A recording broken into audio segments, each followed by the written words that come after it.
Donna here. So, I wanted to talk to you today a little bit about my obsession. My obsession with other people's teeth. I know, that sounds creepy and weird, right? But let me just get into it here. Ever since my teeth started failing, I have paid special attention to other people's teeth. And this has been since my 20s. So, a really long time, because back when dinosaurs roamed the earth, that's all we had. It's just teeth. I mean, sure, I make eye contact whenever I'm speaking with somebody, but it used to be that every chance I got, I would steal a glance at their teeth. I have done this for years. Years and years and years, like I said before, and I kind of still do it. Just not as often as I used to. So you might be wondering, hey Donna, why would you stare at someone's teeth? That's kind of rude. I mean, other people will stare you in the eye. I mean, I've always been taught that making eye contact during a conversation is a way of showing respect, but I'm finding out now that it's off-putting for some people. They feel like you're staring at them or just like this. And that's totally not it at all. I mean, I don't give you the unblinking blank gaze or the gaze of judgment the whole time we're speaking. So, I don't know. Everybody's got their thing. There are actually a few reasons why I would look at other people's teeth. First of all, I wanted to know if I was the only one with visible problems.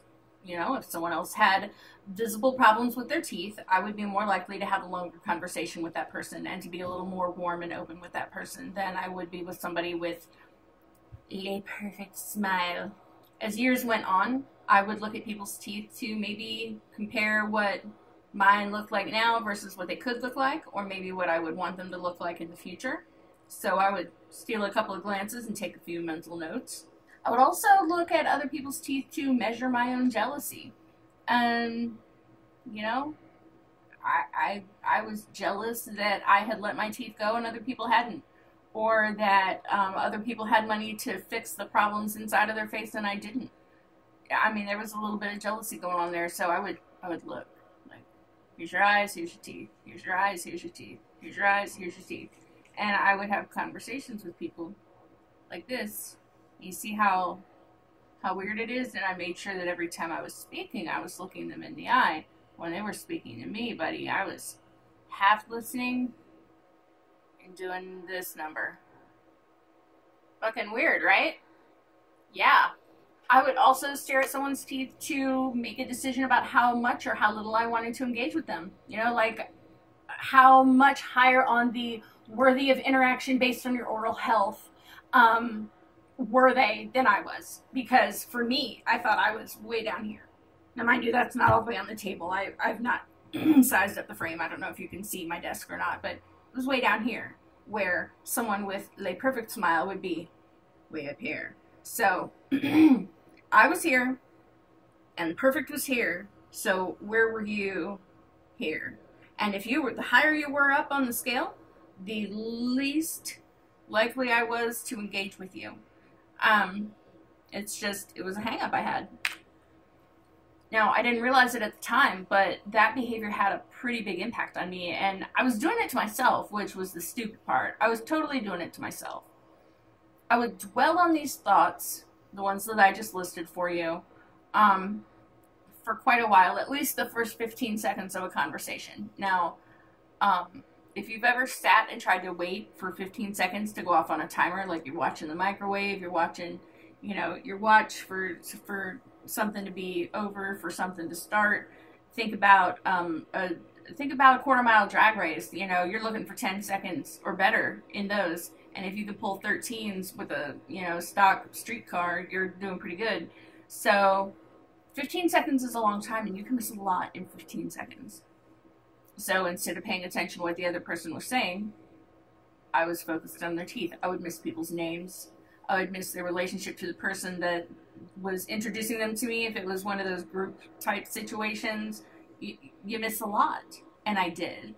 So, and at least the first 15 seconds of the conversation, but I would dwell on this stuff until I got over myself and could engage in the conversation. And the thing is, I never got over myself.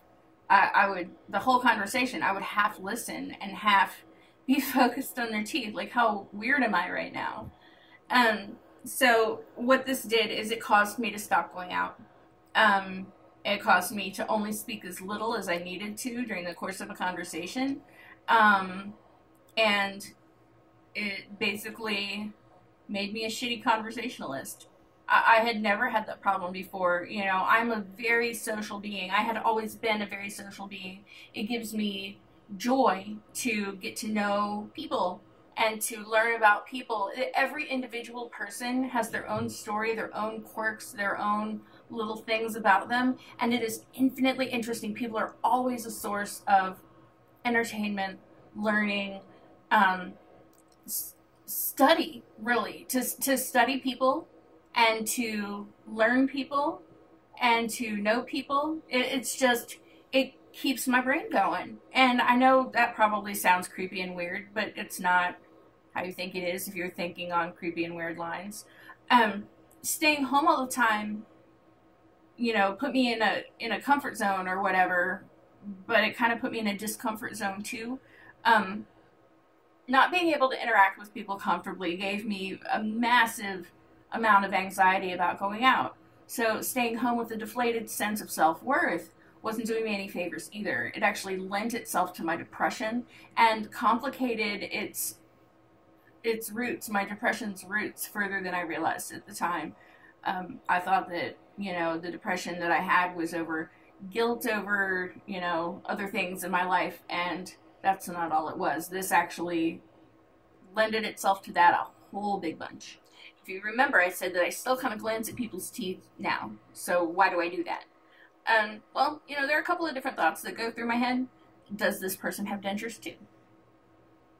Like, I'll be looking like, ooh, are those your stock teeth or are those your aftermarket teeth? What you got in there? Does my smile compare to this person's smile? You know, it doesn't matter if it does or doesn't. I just want to know. And if it doesn't, in the sense that I feel like that person's smile is better than mine, these are temporary dentures. These are immediates. These are not my final denture. So when I go to choose my teeth shape, my teeth size, color, things like that for my final denture, I could be taking notes from all these other beautiful smiles that I'm seeing in my everyday walk of life. And so I'll glance at that and make a little mental note real fast and move on with the conversation and the rest of my day. I wonder how much that smile costs them in upkeep. Like, if it's natural teeth, I want to know. Like, if I can tell that you have veneers, I want to know how many thousands of dollars you spent on them. Like, I'm curious. I'm a numbers person. When I see another car that's exactly like mine, I think to myself, I wonder what kind of deal that guy got. Because I know what kind of deal I got. I want to know what they spent. I'm not going to walk up to somebody and ask them outright unless it's like a car show or something. But if you saw a 2017 Honda Civic at a car show, I think that would be strange. Now, if a person has less than perfect teeth, I make a little mental note of it, and I am thankful. Just right off the bat, like, oh, thank God. But let me be nice to this person too, because I know what that's like. And I have an idea of what they might be thinking or feeling, if they're self-conscious about it at all.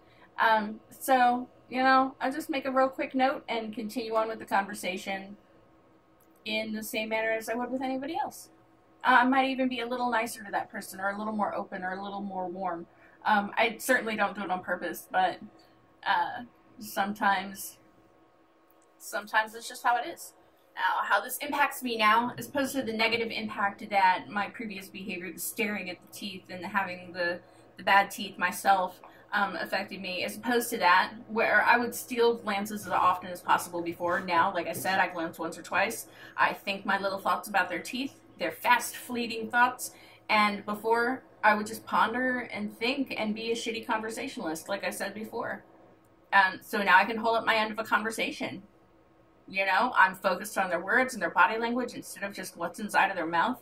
And I can engage properly with somebody in conversation because I'm not focused on their teeth. I'm not preoccupied by that thought. I can really listen and absorb what they're saying, and I can respond appropriately myself with body language and, you know, verbal responses and, you know, raising the eyebrow when it's appropriate, facial body language, I guess. and that kind of thing. And I find that my conversations now are much more enjoyable, and I feel like the people that I speak with now, I'm really engaging with them more and engaging them more with me. Whereas before, I felt like I was simply being tolerated until it was time to move on. So that's really all that I have to say about my obsession with teeth right now. But I have been asked a question. Not too long ago, a viewer asked me if I had any regrets about having my extractions and choosing to wear dentures for the rest of my life. Now, mind you, I'm on day 16. I've had dentures for 16 days, so it's still a little early to tell if there's any massive regret or, no, it's fantastic, I wouldn't change a fucking thing. It's a little early for that, but what I will say is the one regret that I have right off the bat is that I didn't opt to go to an office, because I went through affordable dentures. They're not paying me to say that. I honestly went through them. I regret that I didn't go through an office that does the upper implants as well as the lowers. The office that I went to will only do the lowers. Now, I was already fully aware, and I am aware from experience now, what a pain in the ass a lower denture can be.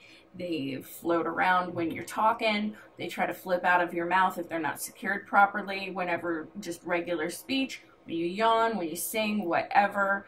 They're just generally a pain in the dick. So I'm glad that I'm getting the implants on the lower after I heal up, but I'm a little vexed about the amount of material that's used to make my upper. It makes me feel like I have gum stuck to the roof of my mouth, or that, you know, something is in there, it takes up room, and I've had to relearn how to eat and how to speak and how to get around that different amount of space and that different shape in my mouth. And it's been a pain. The nearest office that does the upper implants with the horseshoe denture that goes up top, that's the one that's just the little U with the teeth and not the whole palate covery bit. The closest office that does that with affordable dentures is an hour away from me.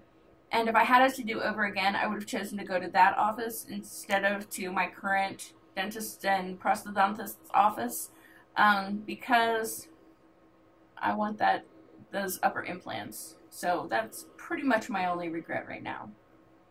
So back to the obsession thing. What about you? Do you find yourself taking more than one glance at someone's teeth when you talk to them, or are you normal? I would love to hear about that. So leave me, something in the comment section. I love to read and respond to your comments. Thank you so much for liking, for commenting as always, for subscribing, and so I will be back with another vlog tomorrow, but until then, be good to each other. Have a fantastic day, and keep being awesome.